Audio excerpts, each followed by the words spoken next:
A Russian threat President Obama once mocked may be getting a lot more serious. National security correspondent Jennifer Griffin is at the Pentagon with what Russia is up to. Last March, Russian President Vladimir Putin ordered a snap full combat military exercise in Russia's Arctic North to mark the anniversary of his annexation of Crimea. 40,000 Russian troops, dozens of warships and submarines. The melting ice cap has caused Pentagon planners to take notice.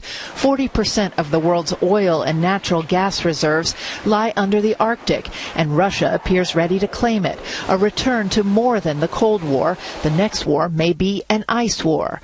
Today at the American Legion, the U.S. Defense Secretary warned against complacency.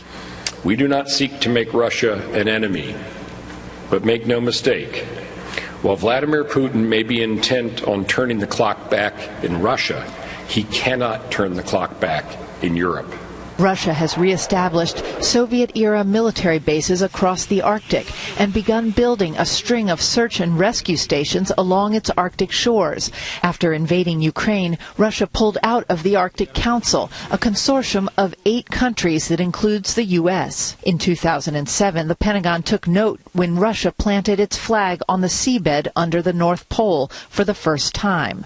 Yesterday, the Kremlin released this video of Putin working out with his prime minister, an insight into the Russian leader's psyche.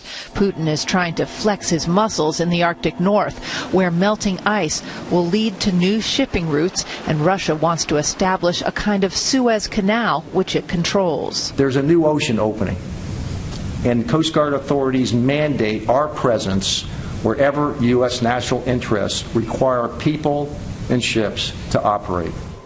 Meanwhile, the U.S. Army, facing budget cuts, plans to pull out 3,000 troops from Alaska. Some say poor timing as the U.S. plays catch-up to Russia in the Arctic. Brett.